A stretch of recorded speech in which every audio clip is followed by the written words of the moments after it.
Thank you, Kari Saab. Now, to formally welcome you all here, I'd like to request the Chief Executive Officer of Dawn, Ms. Nazafreen Segal-Lakhani, to deliver her welcome remarks.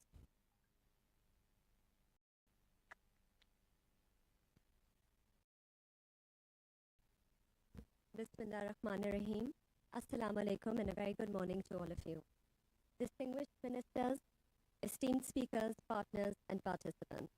It is an honor to open the second edition of the Breathe Pakistan International Climate Change Conference, a platform that has grown into an important space for dialogue, collaboration, and action on one of the defining challenges of our time. Before I begin, I would like to extend my sincere thanks to all our partners, our speakers, participants, not only for their continued support in helping us to build this conference into the strong platform that it is today, but also for your understanding as we reschedule these dates. We deeply appreciate your flexibility and support at this critical juncture as Pakistan continues to engage in important efforts towards regional peace and stability. When we first convened this platform in 2025, we did so with a clear belief that climate change is no longer a distant threat. It is not a conversation for tomorrow. It is a lived reality for Pakistan, for South Asia, and for millions across the globe. Today, as we gather again, that reality has only intensified. Pakistan is among the most climate vulnerable countries in the world, facing increasingly severe floods, heat waves, water stress, and dangerously poor air quality. These are no longer abstract risks or rare phenomena, they are recurring shocks. Behind every statistic showing up on our screens are real lives. Farmers are losing entire harvests, families are forced to leave their homes, children are growing up in hazardous air, and communities are rebuilding after each disaster only to face the next one. The 2022 floods made this painfully clear, affecting over 33 million people and causing more than $30 billion in losses. They showed how quickly climate shocks can become economic shocks and how deeply they can undo years of development gains. In 2025, monsoon rains and flash flooding once again devastated large parts of the country, particularly in Khyber Pakhtunkhwa and Punjab, claiming at least 1,000 lives and affecting nearly 7 million people nationwide. Pakistan has also continued to face intensifying heat extremes. In Sindh, in 2025, prolonged heat wave conditions saw temperatures rise by 4 to 6 degrees. In parts of the province, temperatures climbed to around 49 degrees Celsius, placing immense strain on public health systems, energy infrastructure, and vulnerable communities. Such events prove that climate change is not just an environmental crisis. It is a threat to Pakistan's economic stability, public health, and the country's development trajectory. And the burden is not shared equally. Despite contributing less than 1% of global greenhouse gas emissions, Pakistan continues to face some of the most severe climate impacts. That imbalance must remain central to how we frame both global and local responses. At Dawn Media, we believe that journalism is central not only to documenting these realities, but also to shaping the conversations that lead to solutions. From the outset, this was envisioned to be a platform designed to bring together stakeholders who do not always engage with each other directly, and to create space for more aligned and practical dialogue. Our inaugural conference in 2025 brought together policymakers, industry leaders, development partners, and civil society to focus on climate finance, governance, and justice. It culminated in a shared declaration, a recognition that fragmented efforts will not deliver the scale of response that is required. This principle of multi-sector collaboration is at the core of this year's conference. Over the next 2 days, discussions will span climate finance, adaptation, energy transition, urban resilience, and regional cooperation. Across all of these themes runs a single thread: the need to move from isolated efforts to integrated action. No single actor can address this challenge alone. Governments set direction, the private sector drives investment and innovation, communities bring lived experience, and media informs and holds all stakeholders accountable. Real progress depends on aligning these roles into a coherent whole. For Pakistan, the urgency is immediate. It sits alongside deep economic and development pressures that are already shaping national priorities. Decisions on energy, infrastructure, agriculture, and urbanization will define not just our climate resilience, but our economic future. At the same time, Pakistan's voice within the global south remains critical in shaping fairness in climate finance, technology access, and capacity building. But we must also strengthen our ability to absorb and effectively deploy these resources. This begins with a shift in priorities at home. Pakistan must place greater emphasis on adaptation, strengthening flood defenses, improving urban drainage, building heat resilience, investing in climate-resilient agriculture, and expanding early warning systems. Globally, climate finance must better reflect on-ground realities. Adaptation must stand alongside mitigation. Technology transfer must extend beyond energy to resilient systems, and financing must reach where vulnerability is most acute.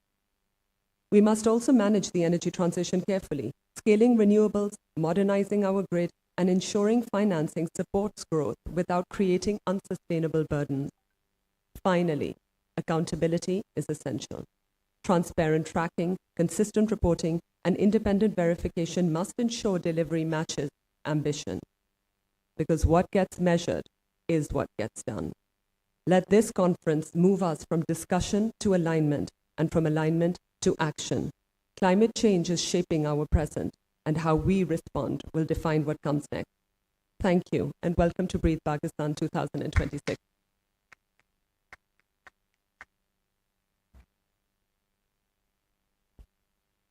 Thank you, Ms. Sehgal Lakhani, for setting the tone for this very important gathering. We'll now move on to our keynote speakers, starting with Senator Sherry Rahman, who is the chair of the Senate Caucus of Environment and Climate Change. She's going to be delivering her address to start off. Senator Sherry, please.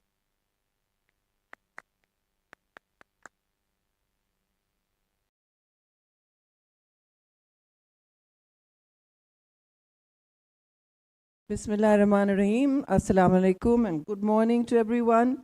And thank you to Dawn for organizing and convening such an important and stellar gathering at a key inflection point in our lives, in our climate transitions, and in the middle of many conflicts. So, I'm going to talk about three things quickly. Basically, I was asked to address the global politics of climate change. But as always, I'll go from global to local and dive into three things. One is, why is there such a gap between action and ambition, which there is, and we can talk about data points on that. Does climate finance even matter anymore? And what does conflict do to the environment? And is the financial architecture of the world able to handle all of these? And I'm being very structured here, but of course, I will wander away from that. Here's what the problem is to my all stated climate ambition, whether it's at multilateral conferences or at the community with the Fisher Folks Forum, which is a very grassroots response to climate stress and environmental degradation. You see a splintered, fragmented movement under stress globally and otherwise. But here's the problem that I've been seeing for the last few years, before anything had particularly changed, is that all climate ambition or goals are based on a carbon budget, as they have to be. As they have to be, you have to base it on the science of calculating and taking stock of how much carbon we're using and how much we're offsetting. Based on that, we are in the lived reality, as Ms. Naza Afreen said, in the lived reality of 53 degrees centigrade in the summer in parts of Pakistan. I come from Karachi, where it is already 42, 43 degrees, and then the app tells you it feels like much more. And you already have people struggling to deal with this level of heat. And the heat is obviously related exponentially to the amount of carbon and greenhouse gases in the environment. We all know that.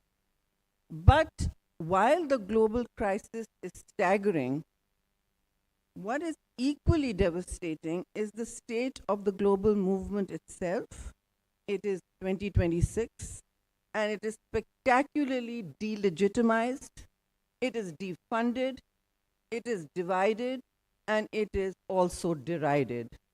Forgive the alliteration, but it is exactly what I feel is happening to the global climate movement. There are elites and there are grassroots movements, there are indigenous peoples, all are now fragmented in their responses, and that is a great blow to any champion of climate ambition. Now, coming back to the carbon budget that I spoke about, what worries me is not just the fragmentation in the face of deficits and opposition. Obviously, illiberalism and economic nationalisms are also changing the environment in which the ecosystem, the policy ecosystem in which global responses are made to the climate. It is the disappearance of data.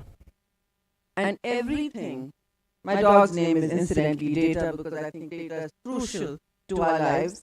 Everything is based on data.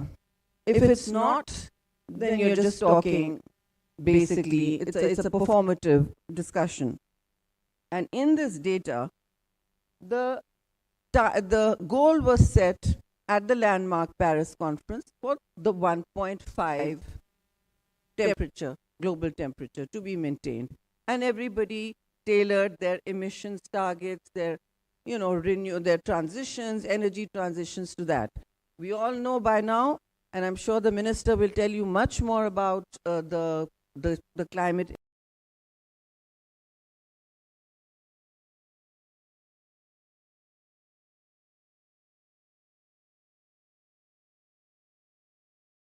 But that's how it is.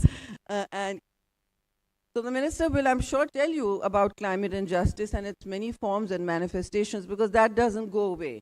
And speaking about it should not take away for the need for local action. They are sometimes considered one or the other. One is not a proxy for the other. So when we speak of that climate injustice, we all know Pakistan is a very small emitter, minuscule 1%, less than 1% emitter. And we do appreciate many countries that are still going ahead with their stated targets announced at Paris. But what really is now worrying is, and I come back to conflict, we have more than 60 active conflicts in the world right now. I link it to strategic security and all national security because conflicts are actually costing the environment much more than we know, compute, or understand. The data, ladies and gentlemen, is entirely missing. If it isn't, it's only 95%. I mean 5%, and 95% is under-accounted. Surely, scorched earth, when the Mongols went through entire swathes of territory, they scorched the earth, as did Napoleon Bonaparte. They did not scorch it like our modern wars. Today's wars are devouring the environment, they are eating away our futures, and they are negating any spirit of collective action that is needed, because it is needed beyond borders. What you do in another continent does impact the heat wave I'm experiencing in Karachi. As simple as that. So while we apportion responsibility to each other, it is important to know that no matter what we say about the climate and 1.5 alive, 1.5 is no longer alive. We have already passed that trajectory. The heating is going past that, the emissions are going past that. And I'm sorry, but elite privilege is practically, probably willfully blind to the impacts, the catastrophic impacts of wars and climate, on the climate and the environment. And that has actually manifested itself in fatal decisions to go to endless wars. We thought the 21st century would be different. after the Second World War. We thought multilateralism would solve a few of humanity's problems. But here we are in more active conflicts than any since the Second World War. Some are internecine, some are protracted, some are far away, but we have one right next door. And there is very little discussion of what lasting and medium-term impact these wars will have on the environment. Because as I said, of course, the humanitarian impacts are devastating, but just to, clear the mind, we are next door to Tehran. That's a city that was water scarce just a few years ago, a year ago maybe, like Cape Town, and were able to come back from that. We are very close to that here. Our urban scarcity is pretty serious in terms of water. But the human exposure and the pollution quotient, which is entirely within a border's hands, has gone up. It is no longer our own problem. I mean, you do have a neighbor impacting you, as you all know. There's a constant tussle going on about who burns more crops in the winter than does Pakistan do it or India do it, to a point where we can't breathe. And here we are, the Breathe Conference. So the Tehran exposure itself, it's a 9 million people city and 3 million in its environments. There were 14 million people impacted. Now, Pakistan, whose baseline crisis is actually pollution, not emissions. Emissions is different. The impact is different. It's global.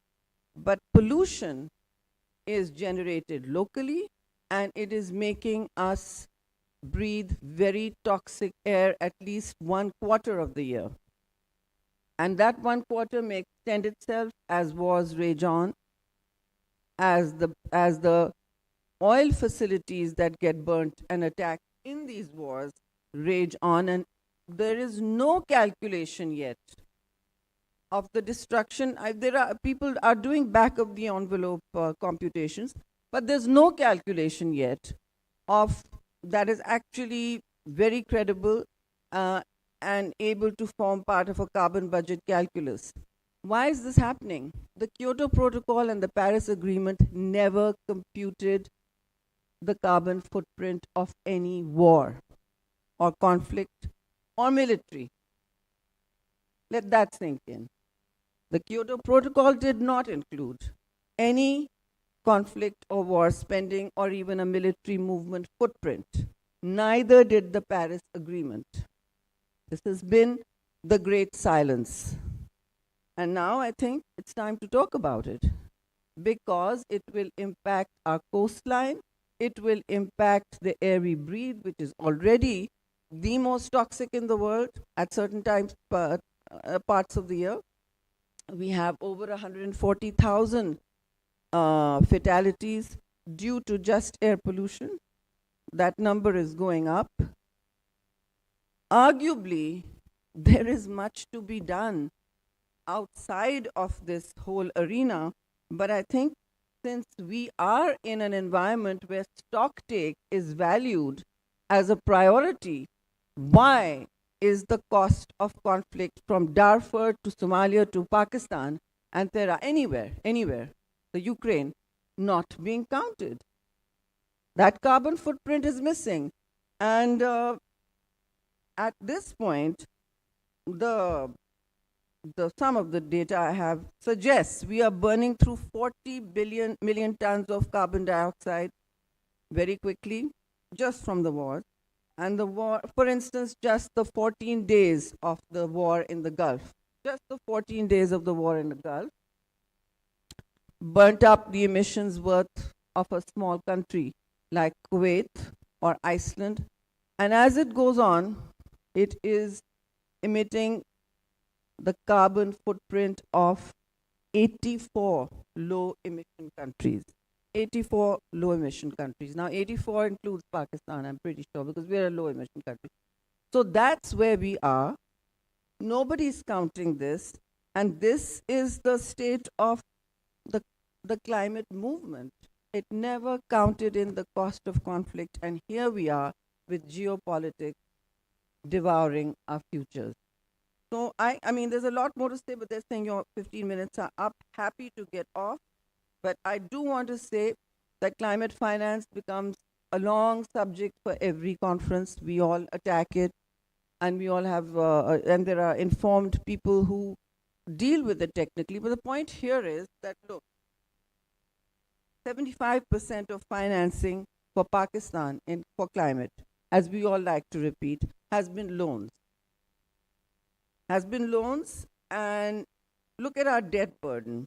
We are up to somewhere, I mean, we have a fiscal deficit, sure, but our climate losses are projected at 18 to 20% of GDP.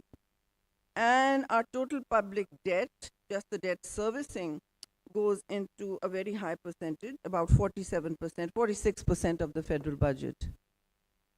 30% of our import bills are for the hydrocarbons we are fighting about. These are hydrocarbon wars, make no mistake. These are energy wars. And that's where our money is going. So if the IMF, the World Bank, and other MDBs, ADB, anyone is listening, they should be, this is time to prove that the Bretton Woods architecture is not broken. I've been saying this for a while, so has Pakistan at the official level, and it's important to find a reset for a country that clearly needs scalable, immediate assistance, not in the form of loans anymore, not financing that comes in dribs and drabs and is not agile, does not respond to the vulnerability on the ground. There is no point adding to the fragility, the debt fragility of the country. So I think that needs to be addressed a little substantively, and obviously local action. And I would identify 3-4 things as very, clear for and open for action. Some of them are doables. Obviously, you have to address water security. I'm sure the seminar will address it substantively. You have to address air pollution. We are the most polluted country, but we're also consuming very high capita water. Just going through that water like it's an infinite resource. It's not.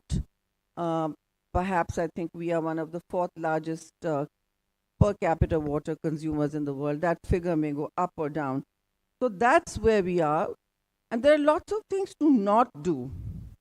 I mean, the not do involves invading a rewilded environment with concrete. And that's right here in Islamabad. When I come from Karachi to Islamabad, I suddenly feel the environment is air conditioned. It feels like all of Pakistan's tiny forest cover, 5%, the lowest in the region, is right here. The margalas are beautiful. But it's not just about beauty. These are the lungs of the city. And they will not continue to be the lungs of the city if we are going to make the same bad choices that many urban towns have made all over the world, which is offsetting development as a core 20th century initiative while not counting in the costs to the environment, the cost to the public, and the public health costs of having non-green cities. We already have them. This is the only green city we have. Please, let's ruin this. Thank you.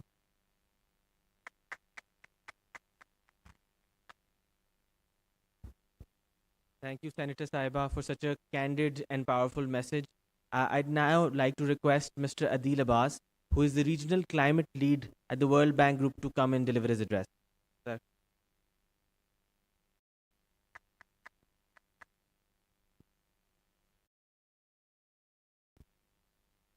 Your Excellency, esteemed guests, thank you very much. I'm really, really honored to be here, and it was a pleasure to hear your candid remarks, Your Excellency. And I will not necessarily directly respond to them, but I will maybe address and put some of those numbers in front of our audience as well. We all know why we are here. we all know the challenges that the climate change is posing, not only in this country, but global. And that's why I won't necessarily talk about the challenges, but share a perspective on how World Bank views climate and how we are approaching the issue. But before I do that, let me acknowledge and recognize the government of Pakistan's commitment, the policy, and the direction that the government of Pakistan is setting, whether it is the new NDC 3.0, the National Carbon Policy Guidelines, and a number of other policies. I work on 24 countries in this region on climate change. I think Pakistan is among one of those countries that has set the agenda right. But it is not just about setting the policy and agenda right. I think we really now need to move from that ambition, that policy agenda, to action and scale. And that's what I would talk about briefly. Now, at the World Bank, we know that climate change is making our lives much more difficult. It's not just about air pollution, it's not just about heat waves, it's also not just about flood, even though they are devastating. It is really at the heart of climate is an economic development issue. And that's how we need to approach. We cannot look at how we used to do development before and keep repeating the same mistakes. As our lovely minister and friend always says, the definition of insanity is keep doing the same thing and expecting different results. So with that, just let me bring few points. We know that financing is really, really squeezed. There's global fragmentation. Many countries, not just developing countries, but developed countries who had been the source of financing for many development priorities, including climate change, are facing their own fiscal deficit. So within that environment, what can we do? From the bank perspective, just to share a few facts. World Bank is, and not very many people recognize this, is that World Bank is the largest MDB financier of climate action. Of course, that financing comes in different forms, but it enables about $39 billion of financing globally from World Bank was recognized as climate-related finance. What this financing did was not just do one-off projects here and there, but it enabled green growth policy. There are several global examples. We just were in Egypt where we were discussing about $1 billion of green growth policy reform package. This has been done in many other countries. In South Africa, World Bank and its private sector arm, IFC, is enabling about $9 billion of financing package for clean energy transition. And this is happening around the world. Just last month at the World Bank's annual spring meetings, the World Bank has launched new landmark initiative because we want to move away from just the financing and counting these numbers to impact. One of those initiatives is called Water Forward.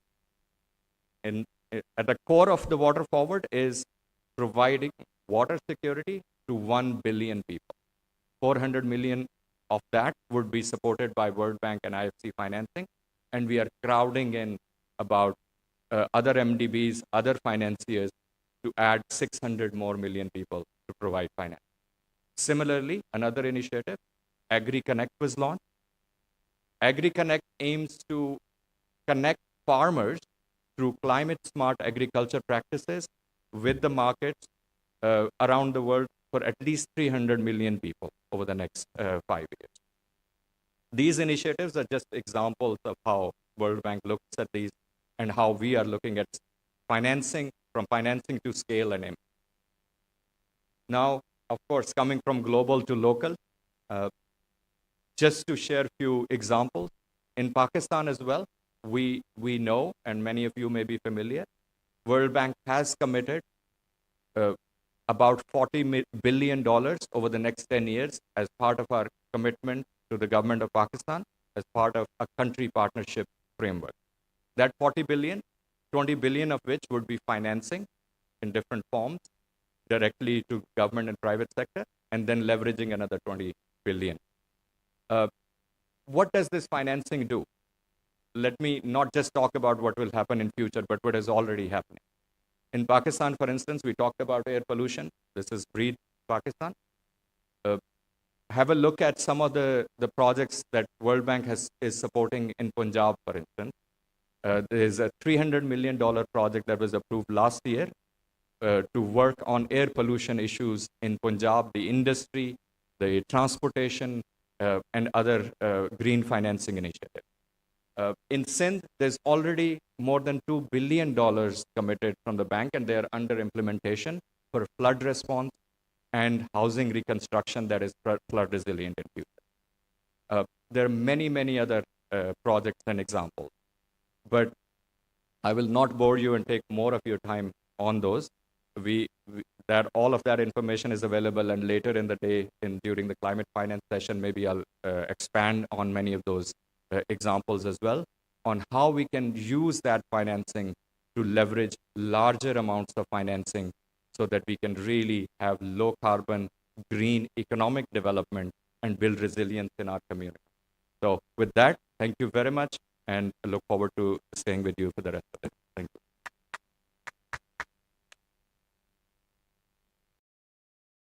Thank you, Mr. Abbas, for nudging the room towards action instead of just policy, but also acknowledging the positive actions the government of Pakistan is taking, and telling us a bit about what the World Bank is pursuing in our dear country.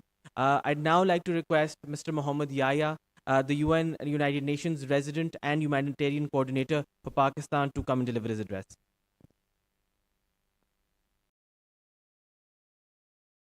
Assalamu alaikum, distinguished guests, distinguished speakers, excellencies, colleagues from the UN, ladies and gentlemen. It's really a pleasure to be here again at Spring.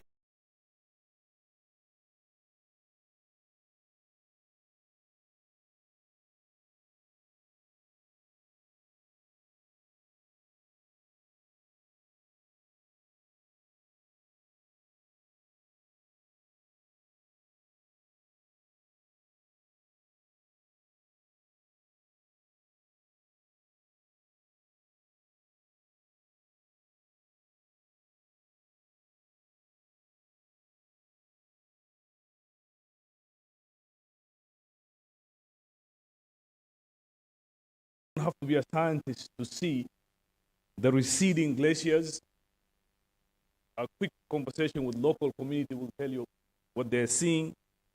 And for Pakistanis, I think you've seen these constant floods that damage every year. The country loses billions of dollars.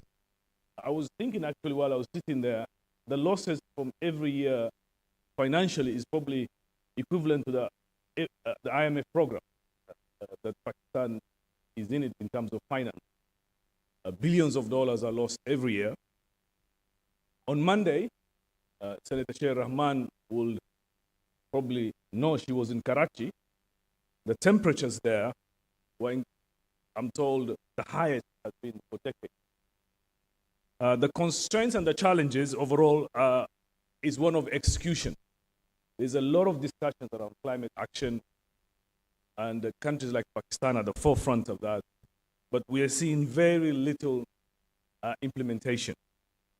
So today, it's worth re-emphasizing three realities to frame this critical moment. One is we know we're heading to the wrong direction. The current commitments of 1.5 degree, I think the consensus now is we'll probably end up at 2.3 and 2.5 Celsius by 2100. And what will that mean for a country like Pakistan? I think that is clear. This is not abstract for community. People are losing their livelihoods, their homes. There's a real climate displacement already happening in Pakistan. So for them, translating commitments to action is what has been asked. And the reality is, a country that is at the forefront of climate impact, and you've heard from two previous speakers have contributed very little, is also experiencing drought of solidarity. Nobody is coming to invest specifically when it comes to grants. So that is one critical issue. Where will the financing come? Where will the grants come for a country like Pakistan and others who are impacted on this? While expenditure in wars and conflict and weapons has never been higher globally. The second issue is around adaptation. The gap is widening. The costs to build resilience are growing. Again, financing is nowhere to be seen in terms of grants. I say grants because, of course, they're important concessional loans.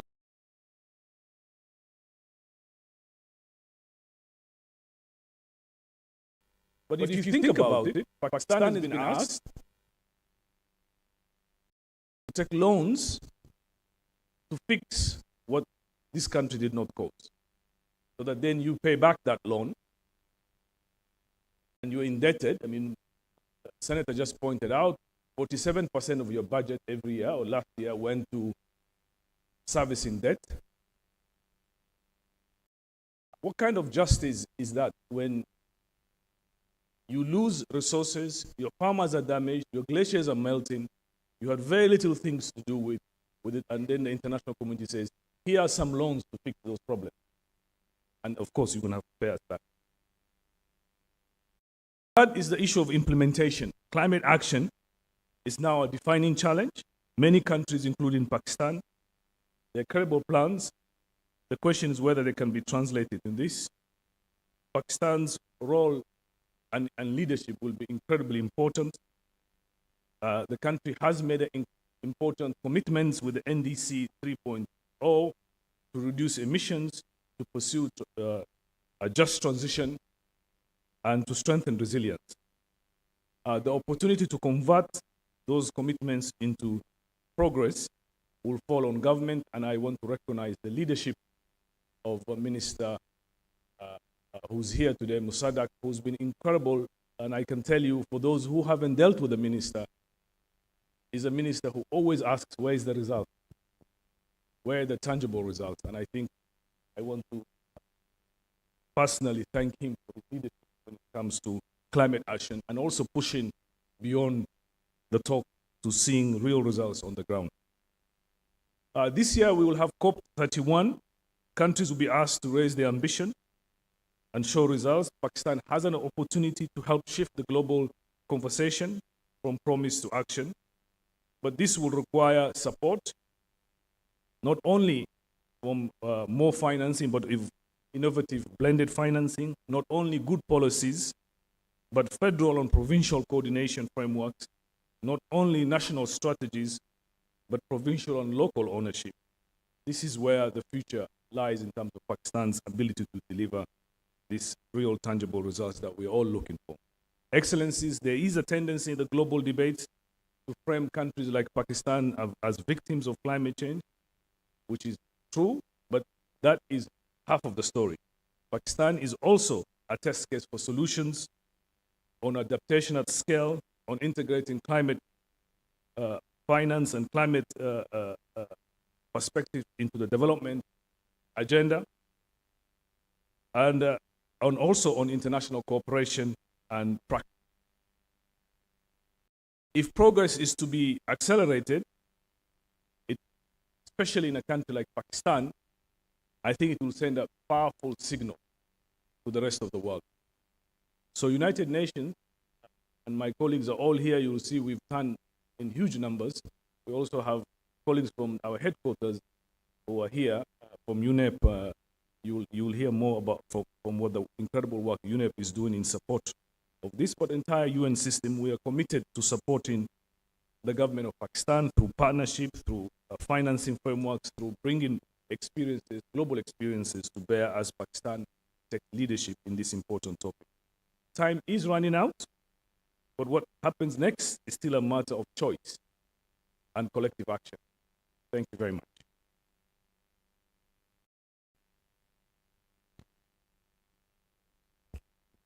I've heard Mr. Yahya speak a number of times, and every time I felt that He has a true passion for change in this country, and today was no different.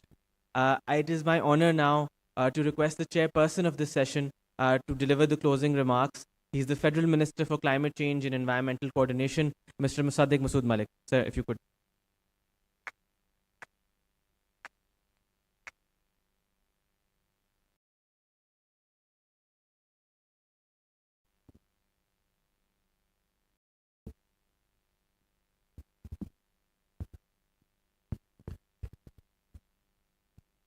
خواتین و حضرات بہت بہت شکریہ. Because most of my friends have spoken in English, I would take the liberty of speaking in Urdu. میں جب پچھلی صدی کی بات ہے،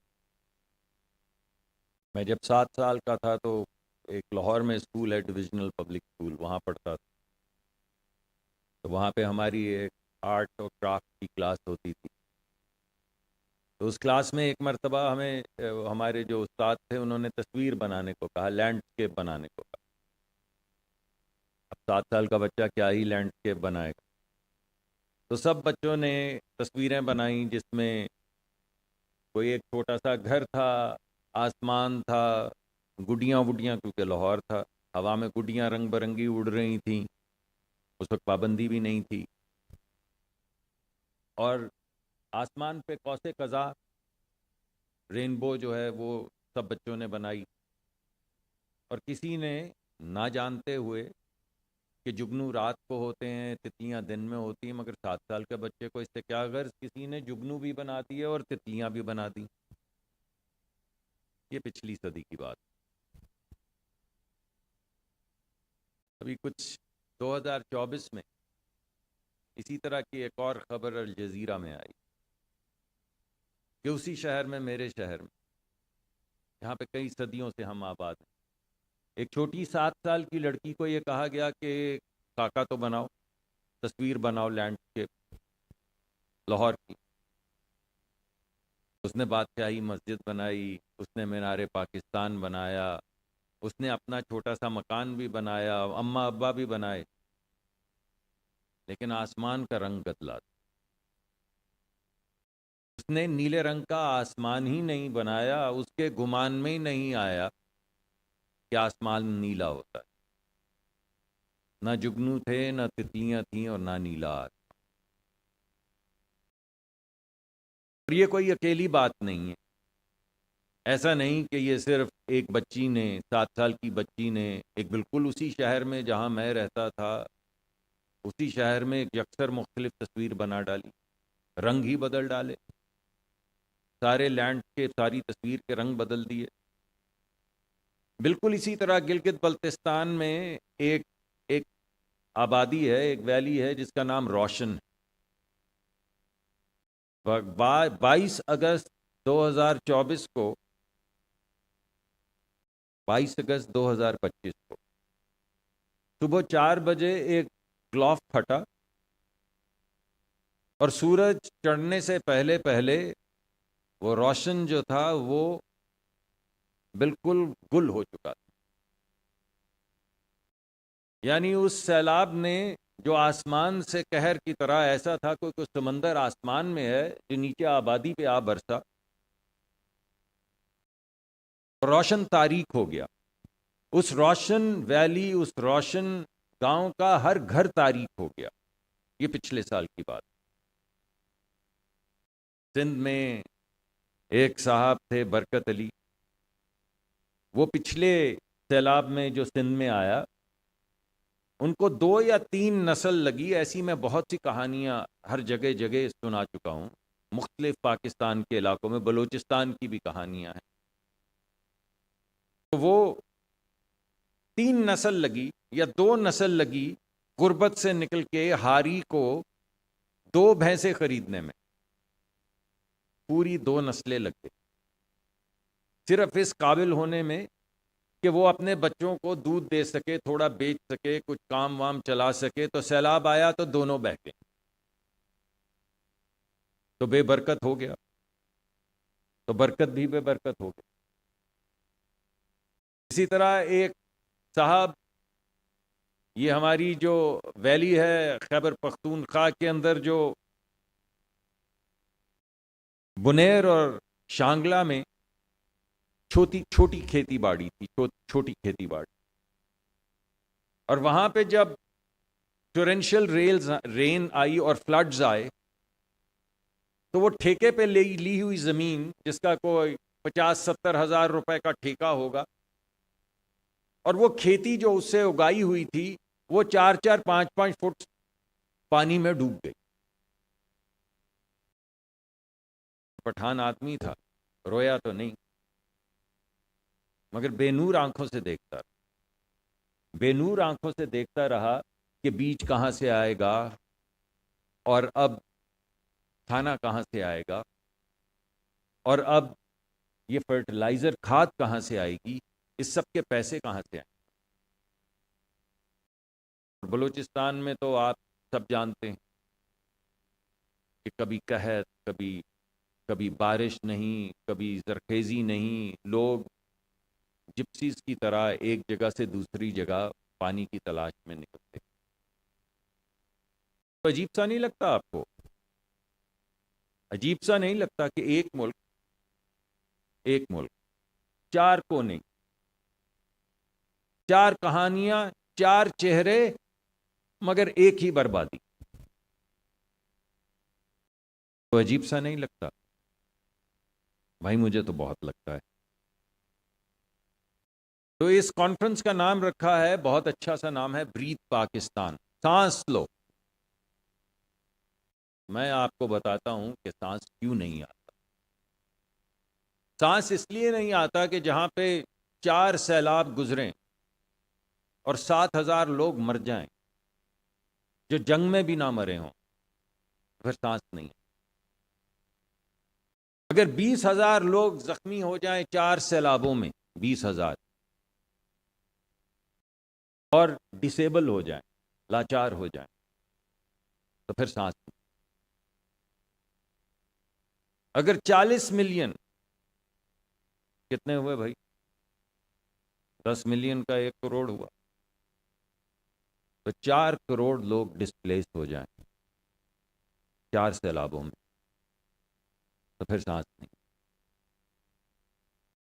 اور جب ایک صوبے میں 1,10,00,000 بچے، 1,10,00,000 بچے جن کی عمر 5 سال سے کم ہو، وہ سانس نہ لے پائیں، کیونکہ تقریباً 100 گنا جو سانس لینے کے لیے جو سیف ہوا ہے، 100 گنا اس سے زیادہ ہوا خراب ہو. 100 گنا، 100 گنا، 100 times not 100%. دگنا جو ہے وہ 100% ہوتا ہے، دگنا نہیں، 10 گنا نہیں، 100 گنا. جب وہ ہوا سانس لینے کے قابل نہ رہے اور تقریباً 1,10,00,000 بچے وہاں پہ سانس لے رہے ہوں، پھر سانس نہیں. اور ایک یونیورسٹی آف شکاگو کی ریسرچ آئی کہ تقریباً 6 سے 7 سال زندگی کے، 6 سے 7 سال زندگی کے صرف ہوا کی خرابی سے، یعنی ایسی ہوا جو مضر ہو، جو لینے سے صحت خراب ہوتی ہو، 6 سے 7 سال زندگی کے کٹ جاتے ہیں اوور اے لائف ٹائم.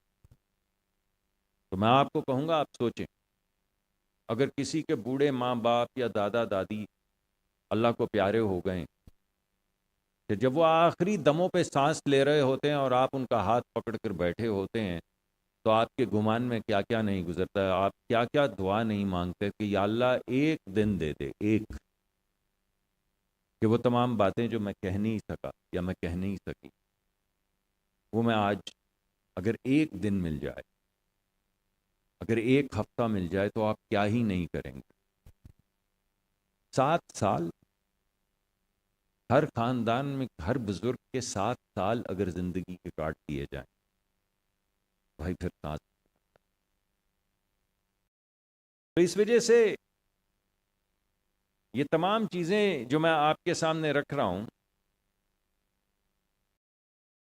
یہ ہمارے ایسے لگتا ہے جب میں آپ سے بات کرتا ہوں کہ کوئی میتھ کے نمبر ہیں کہ 1 کروڑ 5 کروڑ. وہ منٹو صاحب کا یہ ایک شارٹ سٹوری تھی, میں یاد کرنے کی کوشش کرتا ہوں, بہت پرانی بات ہے, جس میں انہوں نے کہا تھا کہ ایک شخص کی موت تو موت گھر میں ہو جائے اور جنازہ پڑا ہو تو موت دکھتی. لیکن چاہے غزہ ہو, چاہے سیلاب ہو, چاہے تباہی ہو, جب 1 ملین 2 ملین 60 لاکھ 30 لاکھ, ایسے لگتا ہے کوئی نمبروں کا ہیر پھیر ہے, کوئی کھیل ہے. یہ کھیل نہیں ہے. ابھی آپ نے سب نے بات کی, میں بہت شکر گزار ہوں, یحییٰ صاحب کا بہت شکر گزار ہوں, آپ سب کا بہت شکر گزار ہوں جن نے مجھ سے پہلے ہی وہ بات کر ڈالی کہ یہ آگ تو ہے مگر ہم نے تو نہیں لگائی. ہم تو 1% سے کم کاربن ڈائی آکسائڈ پروڈیوس کرتے ہیں جو دنیا میں پیدا ہوتی ہے, جس سے ٹیمپریچر بڑھتا ہے, جس سے گلیشیئرز پھٹتے ہیں, جس سے یہ تمام تباہی ہوتی ہے, سیزنز ویدرز بدلتے ہیں. یہ تو سب لوگ کہہ چکے ہیں اور میں بہت شکر گزار ہوں آپ کا کہ آپ نے پاکستان کا مقدمہ سامنے رکھا. ہم تو 1% سے کم کرتے ہیں. 3 ممالک تقریباً 60% کے قریب, 57% کے قریب کاربن ڈائی آکسائڈ ایکویولنٹ کرتے ہیں. 30 جمع 20 جمع 16. اور 10 ممالک جو ہیں وہ تقریباً 70% دنیا کی کاربن, صرف 10 ملک, 190-95 ملک ہیں, 10 ملک دنیا کی 70-75% کاربن ایمٹ کر رہے ہیں. یہ گلگت بلتستان میں تباہی جو آتی ہے, گلگت بلتستان کے لوگوں نے وہاں پہ کوئلے کے کارخانے تو نہیں لگا رکھے, تو پھر ان پہ تباہی کیوں آتی؟ وہاں پہ تو کوئی کوئلے کا کارخانہ نہیں. گلگت اور بلتستان کے رہنے والے کوئی ایسی چیز نہیں کرتے جس کی سزا ان کو دی جائے. یہ جو سندھ کے اندر ہاری ہیں, ان نے کیا کیا کہ سمندر کا ٹیمپریچر بڑھنا شروع ہو گیا؟ بھائی کیا کیا ان نے؟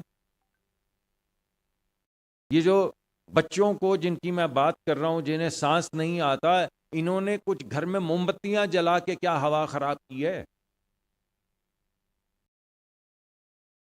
یہ ایک کلیکٹیو رسپانسبلٹی.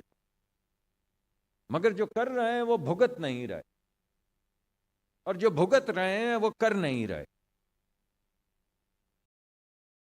یہ تکرار تو چلتی رہے گی. آپ اس کو گلوبل انجسٹس کہہ لیں, گلوبل ہپوکریسی کہہ لیں, جو آپ کے جی میں آئے کہہ لیں, مگر حقیقت یہ ہے کہ جو بھگت رہے ہیں وہ کر نہیں رہے, اور جو کر رہے ہیں وہ بھگت نہیں رہے. یہ انصاف نہیں, یہ انصاف نہیں. ایسے نہیں کہ ہم انصاف کے طلبگار ہیں, ہم نے دنیا میں دیکھ لیا ہے کیا ہو رہا ہے, تو ایسی تو کوئی ہمیں بھولا پن نہیں ہے کہ ہم کہہ رہے ہیں انصاف نہیں ہے تو دنیا اٹھے گی اور انصاف کرنا شروع ہو جائے گی. ایسا تو نہیں ہے, مگر یہ انصاف نہیں. تو اب سوال یہ اٹھتا ہے کہ کیا یہ معاملہ انصاف کا ہے یا رائٹس کا ہے, حقوق کا ہے؟ کیا یہ دنیا کی اس ہماری ساؤتھ میں رہنے والی جو بستی ہے, کیا اس کے لوگ نہیں ہیں؟ کیا وہ انسان نہیں ہیں؟ کیا ان کے انسانی حقوق نہیں ہیں؟ حقوق صرف پار ندی کے اس طرف کے جو لوگ ہیں ان کے ہیں.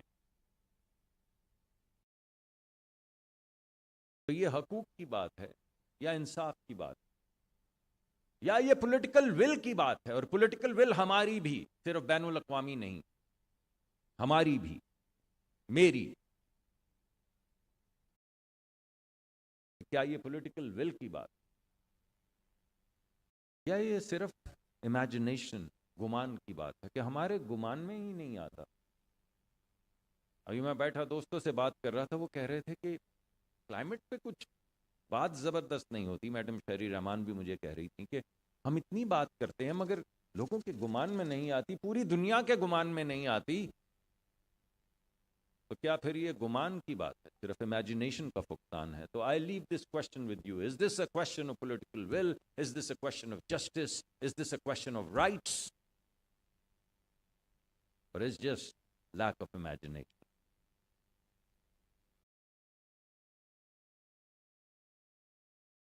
یہ تو شاید کوئی آمیزش ہے ان تمام چیزوں کی جس کی سزا غریب ترین لوگوں کو ملتی ہے. غریب ترین ملکوں میں غریب ترین لوگوں کو اس کی سزا ملتی. میں ایک دفعہ ایک صاحب سے بات کر رہا تھا, دوست تھے, تو ہم آپس میں معاملات یہی ملک کے اس طرح کی ترقی کے اور تباہی کے اور کلائمیٹ کی بات کر رہے تھے. تو انہوں نے کوئی مشورے دیے, میں نے بھی کوئی مشورے دیے, انہوں نے پھر کوئی مشورہ دیا, میں نے بھی کچھ مشورہ دیا, انہوں نے پھر زور سے مشورہ دیا. تو میں نے بولا لوک Charlie, we are doing this for our own children. So we are going to do this with you or without you. If we do it with you, it may take us 5 years. If we do it without you, it would take us 10 years. But by God, we are going to do it. Because we are doing it for our own children. تو ہمیں انصاف ہے یا نہیں ہے, یہ غرض ان لوگوں سے جو سمجھتے ہیں کہ دنیا میں انصاف ہونا چاہیے. ہمارے تو بچے ہیں, ہم تو ان سے انصاف کریں گے, تو ہم تو کمیٹڈ ہیں. ہمارے 64% لوگ 30 سال سے کم عمر کے ہیں, 64%.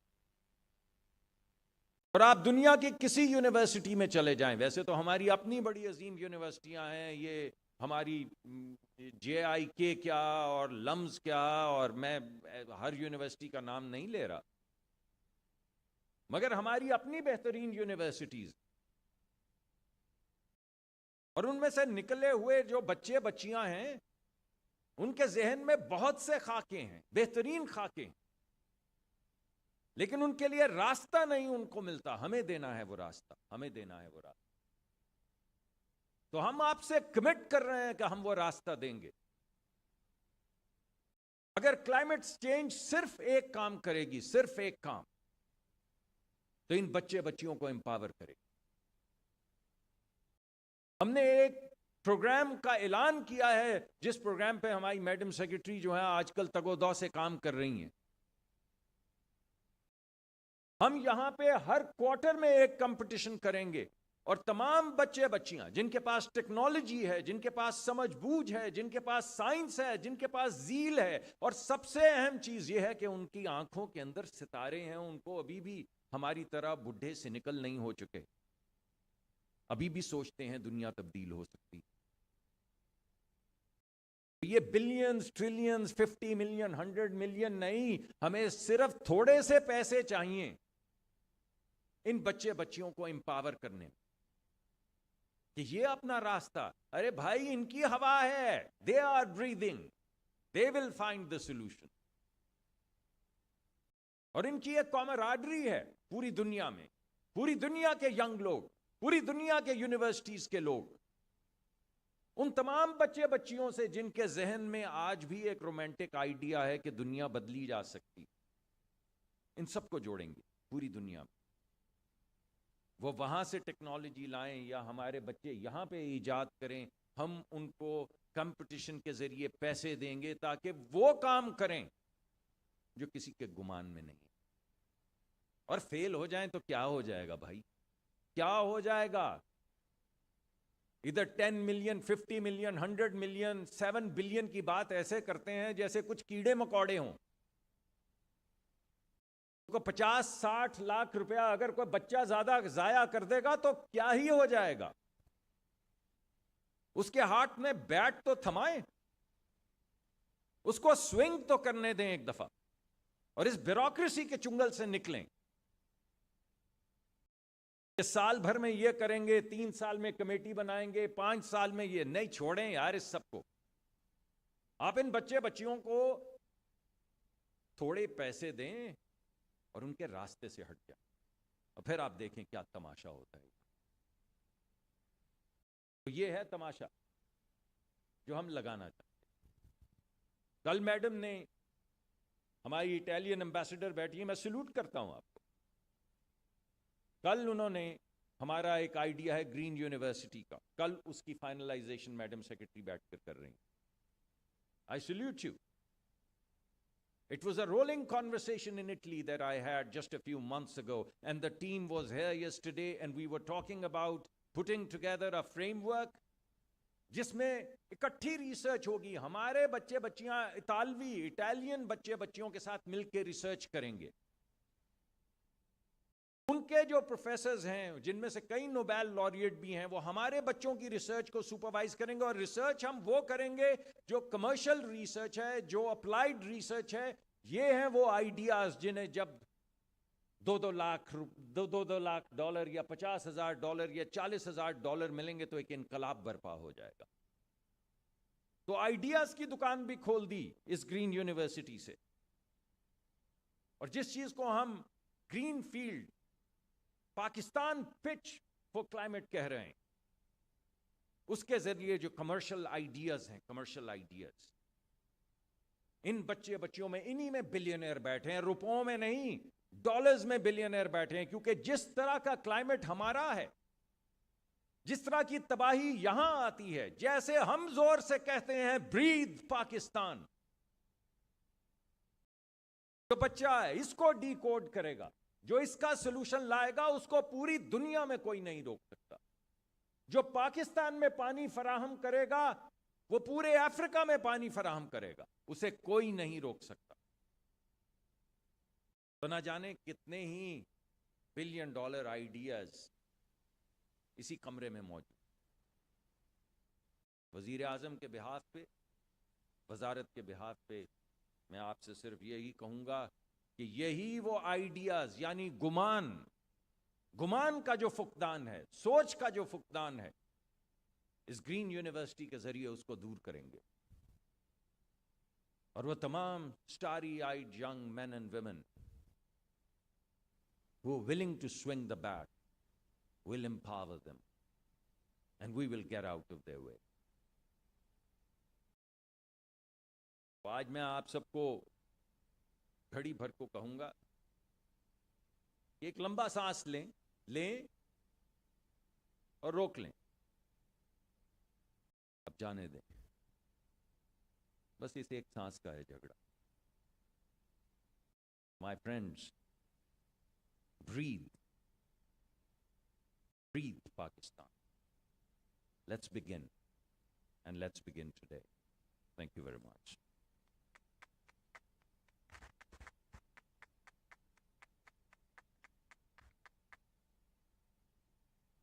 Thank you, sir, for such impactful remarks, and very pleasant to hear your continued focus on the next generation of this country. With that, I'd like to request all of you to give a huge round of applause to our speakers. They've really set the tone for a powerful day, 2 days to come. Thank you all. Thank you for being here.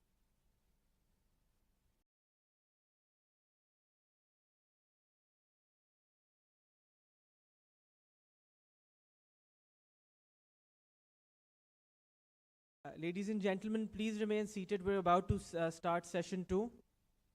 And before we do, I'd like to request everyone to